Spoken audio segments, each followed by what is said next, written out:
Existe un problema serio con las traducciones del Nuevo Testamento al español, y es que las traducciones Reina Valera son un poco distintas a las traducciones modernas. Por traducciones Reina Valera me refiero a todas aquellas que comenzaron con Casiodoro de Reina en 1569. Esta traducción fue revisada por Cipriano de Valera en 1602 y se hicieron subsiguientes revisiones. Hoy en día la revisión de 1960 es la que conocemos y usamos la mayoría de las personas que nos gusta la Reina Valera.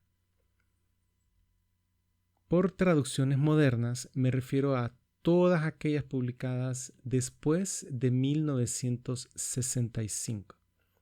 Estamos hablando de traducciones como Dios habla hoy, la Biblia de las Américas, la Nueva Versión Internacional, la Nueva Traducción Viviente, la traducción en lenguaje actual y, digamos, en representación de las católicas, la Biblia de Jerusalén. ¿Cuántas diferencias hay? ¿Qué tan diferentes son el grupo de traducciones Reina Valera y el grupo de traducciones modernas? Bien, tenemos por lo menos en español, en porciones grandes de una frase, una palabra o un versículo o varios, tenemos 185 versículos afectados por lo menos. De estos 185 hay 16 versículos que usualmente las traducciones modernas omiten y otros 24 que las traducciones modernas ponen entre corchetes o con una raya para indicar que a consideración de ellos es un añadido posterior y que no formaba parte original del escrito inspirado. Para darles un ejemplo más o menos de lo que estamos hablando, ¿verdad? Vamos a ver un caso X. Es Juan capítulo 5, versículo 2 al versículo 4. Aquí dice: ahora en Jerusalén, por la puerta de la oveja, hay un estanque llamado en hebreo Betesda, que tiene 5 pórticos. Y en esto yacía una gran multitud de enfermos, ciegos, cojos, paralíticos, que esperaban el movimiento del agua, porque un ángel descendía de vez en cuando al estanque y agitaba el agua. El primero en entrar después del movimiento del agua quedaba sano de cualquier enfermedad que padeciera. Esto es básicamente lo que dicen las versiones Reina Valera. Sin embargo, las traducciones modernas omiten el versículo 4 y un pedacito de la última parte del versículo 3. Así aparece por lo menos en la NBI y en la NTV. Esta porción en negritas es la que estas versiones modernas omiten. Realmente consideramos que es una omisión un poco grande, 20, 30 palabras en el griego es considerable. Entonces, habría que preguntarse, ¿qué es lo que está pasando?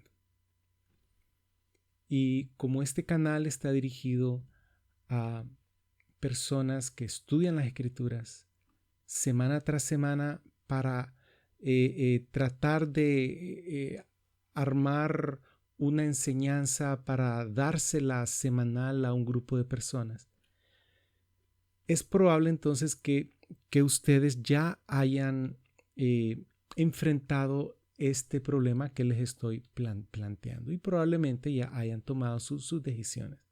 Si se van por un lado, si se van por las otras, o si hacen una mezcla que a mí me gusta cómo suena aquí, a mí me gusta cómo suena acá en esta ocasión. Lo que está pasando es lo siguiente, que detrás de las traducciones está la base textual de ellas. Esta base textual, que es lo que traducen, son las ediciones griegas del Nuevo Testamento. Detrás de la Reina Valera está el Textus Receptus o texto recibido de la Reforma del siglo XVI. Y detrás de todas las traducciones modernas está el texto crítico, que surgió con la crítica textual principalmente, con mayor fuerza a finales del siglo XIX. Reina Valera, Textus Receptus, traducciones modernas, texto crítico. Hay un montón, hay varias versiones del texto recibido, no solo es uno. Por ejemplo, comenzó con la publicación de el primer texto impreso del Nuevo Testamento en griego por Erasmo de Rotterdam en 1516. Él sacó otras 4 ediciones para sumar 5 en total. Y en el resto de ese siglo y el siguiente siglo se acumularon unas 15 o 20 versiones del texto recibido, con pequeñas diferencias, pero se puede hablar que es un solo texto, una sola edición del texto griego. Con respecto al texto crítico, de este también no solo es uno, hay varias versiones. Por ejemplo, Tischendorf sacó una, Westcott y Hort sacó otra en 1881, Nestlé comenzó a sacar, luego Nestlé Aland y Sociedades Bíblicas Unidas. Estos últimos dos unieron para presentar al público académico un solo texto. Cuando hablamos de texto crítico, nos referimos al texto de Nestlé Aland. Así que no es tanto la Reina Valera contra las demás versiones, sino es el texto recibido contra el texto crítico. ¿Cuántas diferencias hay? Existen aproximadamente unas 6.000 diferencias en el idioma griego. Estas diferencias hay que resolverlas. Hay que decidir cuál es la redacción original exacta del Nuevo Testamento.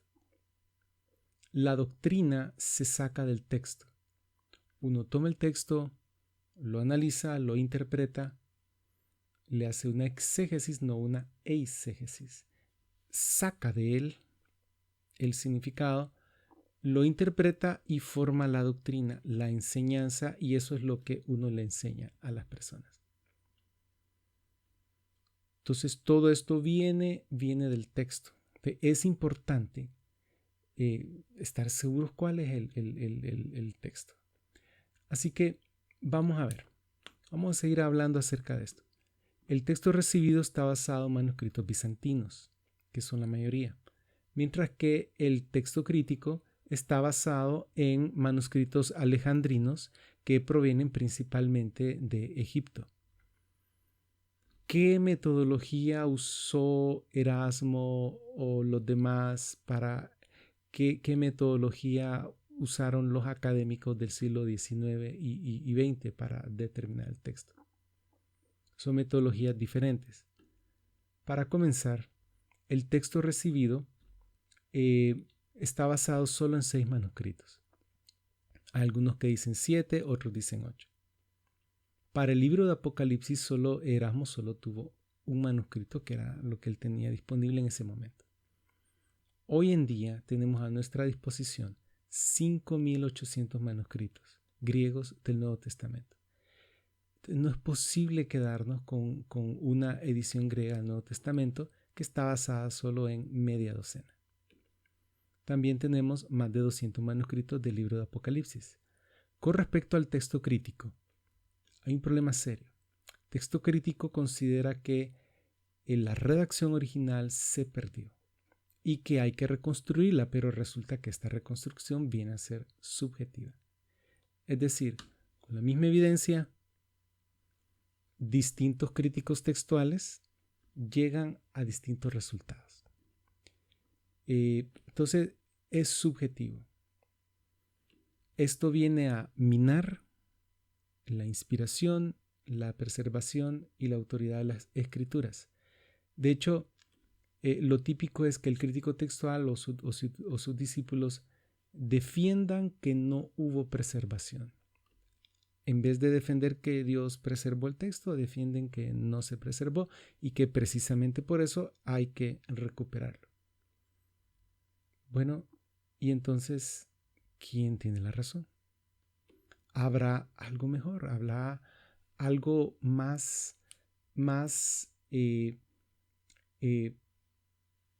basado en una mejor metodología? ¿Habrá algo basado en mejores materiales que el texto recibido o mejor metodología que el texto crítico?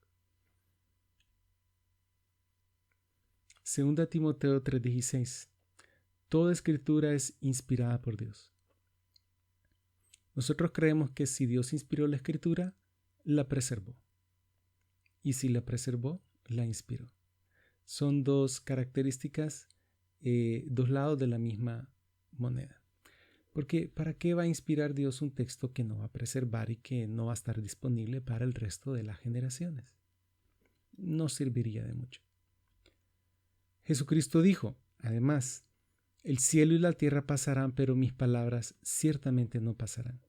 Aquí palabras está en plural.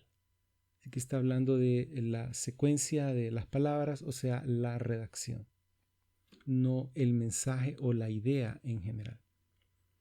También en 1 Pedro dice, la hierba se marchita y su flor se cae, con respecto a los seres humanos.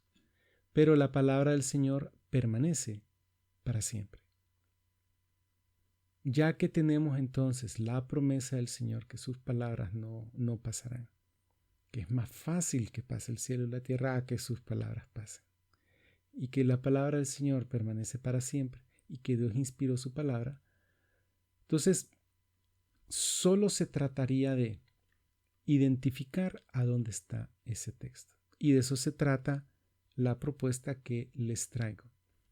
Existe un grupo de manuscritos bizantinos de alta calidad que se llama Familia 35 y representa la mejor línea de transmisión textual. Esto es algo nuevo.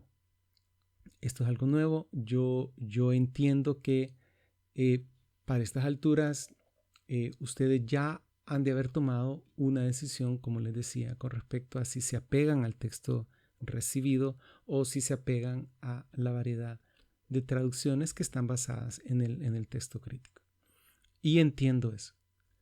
Pero en los próximos videos voy a retar esas convicciones y yo quisiera hacerlo de la mejor forma, de la manera menos provocativa, de la manera más edificante. Quisiera enfocarme en la evidencia y proponerles a ustedes que la redacción original del Nuevo Testamento en griego está precisamente en los manuscritos de la familia. En vez de estar basados en 6 manuscritos, el texto de la familia está basado en 400 manuscritos aproximadamente, de alta calidad de copiado y de distribución general en todo el Mediterráneo, no solo en un área localizada, que corresponden la mejor línea de transmisión, incluso en el Apocalipsis. Así que tenemos un buen texto para el Apocalipsis. En vez de que el texto esté perdido, realmente el texto fue preservado por Dios. Solo hay que identificarlo y ya está identificado. Y precisamente parte de las razones del canal es explicarle al mundo de habla hispana cuál es ese texto, a dónde está, cuáles son sus características, cuál fue la metodología y los materiales para que se llegara a identificar. Este texto de la familia 35 va a favor de la inspiración de las escrituras, de la preservación y de la autoridad objetiva. Está basado en las premisas que Dios existe, nos dejó una revelación escrita para todas las generaciones y preservó esa revelación escrita. ¿Te gustaría saber más? Yo te invito a que formes parte de este canal. El canal se llama Textología, que es una mezcla entre texto y teología, que lo que dice el texto influye en lo que dice la teología. Así que quisiera pedirles que si les gustó lo que vieron hoy, si les gustaría saber más, recibir notificaciones de los videos que vayamos sacando, le pueden dar like, pueden suscribirse y yo me despido de ustedes sin antes decirles que Dios los bendiga.